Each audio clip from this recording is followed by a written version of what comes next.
All right, we're ready to begin with Tennessee. We'll ask Coach Barnes for a couple of general comments on the game, then we'll take your questions just for the two student athletes, and we'll excuse them back to the locker room and then finish up questions for Coach. We've got remote mics, so raise your hand, and when you ask a question, please identify yourself and the media outlet that you represent. Coach? Yeah, I said it yesterday, and same thing applies today. Just incredible respect for Bruce and Auburn and the job he's done there and the year that they've had. And I thought today both teams played their hearts out. It was obviously a high-level, hard-fought game both ways. You know, we made a run early.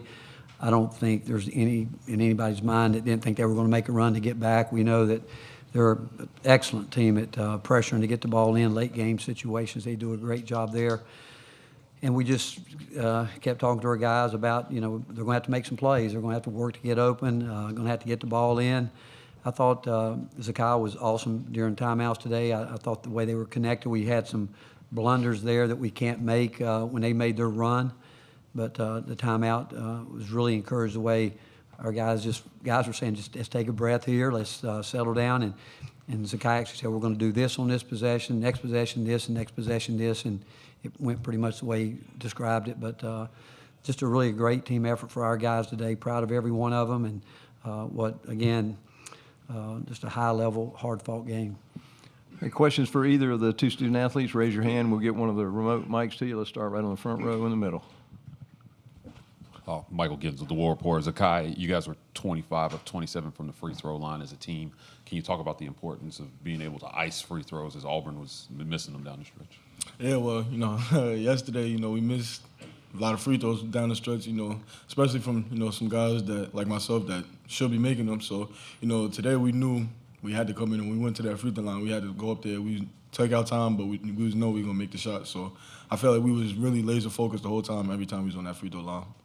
All right, next question, right, second row on the right, and then we'll come to the left side. Rob Lewis with VolQuest.com. Jordan, for you, in that final 10 minutes, can you talk about the mental toughness of you guys? I mean, it seemed like you just asserted yourselves, took control of the game. What was kind of the talk amongst the team right in that segment?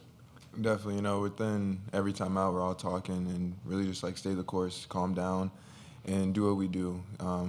We made a few mistakes down the stretch, but we all stayed calm through the moment and just made sure we got to the next play and did what we had to do. Next question, second row on the left.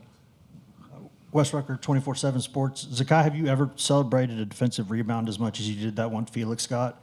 When Auburn had cut it to 2 and had all that momentum, and it looked like y'all just won the game when he got that board. Yeah, I knew. Well, that was a really big rebound. You know, I probably say I celebrated a little bit more when JG came up with another rebound and they fouled him. But, you know, we in that huddle right before, I remember it was 64-62, and we said, you know, we had to get this. Would have been a really big stop. You know, we got to get a stop right here. You know, Felix, he had a great defensive play. He walled up, and then he came up with the rebound. So, you know, that was a really, I feel like a huge play, almost like a game-changing play during that game. So, you know, that was a really physically and mentally tough to come out there and do exactly what we said we was going to do. Next question in the far back on the left. Hey, thank you. Johnny Maffey, Fox Nashville. This one can go to either of you. You know, you've been tested a lot this year against great teams. A great win today against a great team. What's the biggest thing you take and keep building off of from these matchups? Jordan, would you take that one? Yeah. Really just our preparation and then how we go through certain situations throughout the game. You know, today we had 2 turnovers back-to-back, and the way we responded was really good. And if we didn't seem phased, we came to the timeout, no one was panicking, no one was flustered or anything. We just said, it's okay, we're good, let's get a stop, and we'll get back on offense and do what we have to do. Next question, second row in the middle. Ryan Sylvia, Vol Report. Zakai, how big were the minutes you guys got from D-Stone today? Oh, amazing. You know, Coach Barnes has been, you know, preaching to him, like, yo, you got to do your job, you got to rebound, you got to come in and play defense. You know, his energy was great. You know, what he gives us on offense, you know, he's really spread the floor out, but the way he fought, the way he played defense, the way he rebounded, you know, it was amazing. His minutes was great for us. Got time for maybe one more for either of the student athletes, and we'll take the last one on the end over there, second row. Steve Lehman, News Channel 5 Nashville. Jordan, you guys take so much pride in your defense. Is it kind of fitting that the final 2-3 minutes of this game required you to come up with those stops and those rebounds that you did? Yes, for sure, because we know every single game is going to come down to the wire. It's going to come down to those last 2 minutes and really locking in on every possession, because every possession is key. And we hang our hats on defense, and we have to rebound the ball to make a great defensive stop, and that's what we did. Thank you. We'll excuse the student athletes. You can return to the locker room.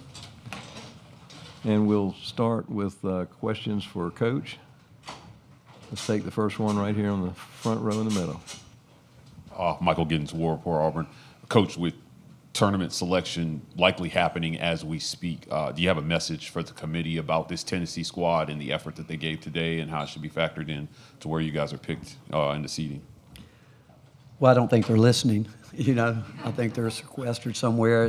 Again, I think that we will let our body of work speak for it. Again, I look at our league, and I'll say it, I'll be disappointed if we don't have 14 teams in the NCAA tournament. I think it's obvious that Auburn and Florida have played themselves into a 1 seed, which they should. But I don't know. Again, I don't think they listen. I do trust them. I think that where we are in today's game, that they're going to do the best job they can to get it right for everybody and be fair.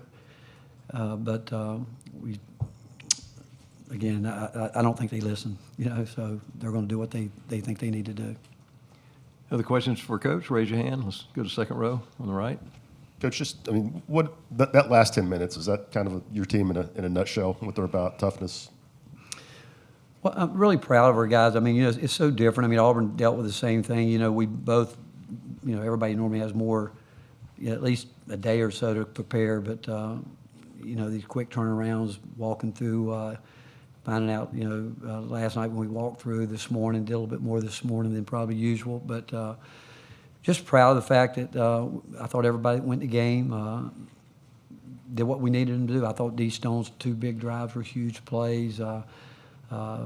Getting to the bonus early was important for us. I thought that was really, really important. And, Janai Broome is such a tough guy to guard because he passes the ball. And we started trying to double him some. And then, obviously, late when we had a 3-point lead, we decided we were going to go back and try to play him as hard as we could straight up and try to take away the 3-point line. But it's just, again, both teams fought their hearts out. It really did. And it was a high-level game. It really was. And but I'm just proud. Again, I told our guys, and I meant it, it's not about schemes and this time of year. And, again, I think both teams showed a lot of toughness, a lot of fight, and today it came out our way.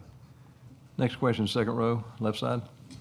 Wes Rucker, 24/7 Sports. Rick, for most of his career, Zakai's been such a great defensive player who doesn't foul a lot. And it seems like in the past month or so, there's been almost a handful of games where he's gotten into some foul trouble, had to spend time on the bench. How do you get him to be who he is without kind of getting in those situations?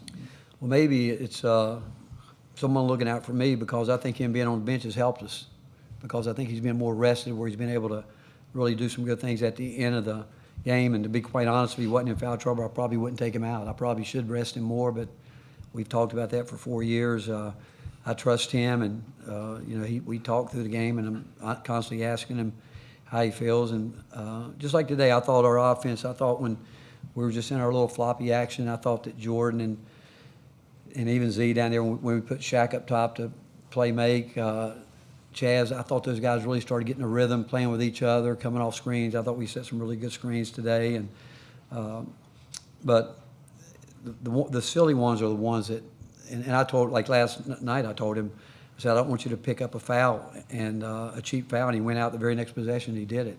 And I said to him, I said, it deserves your right, because it's just in his makeup that and again, I don't want to take that from him, but today he was in great command of himself, because he's so competitive.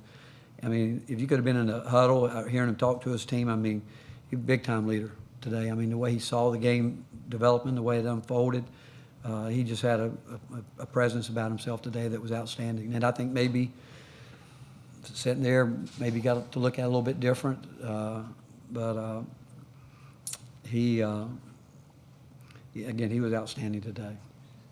Other questions for Coach? Let's go to the left side, front row.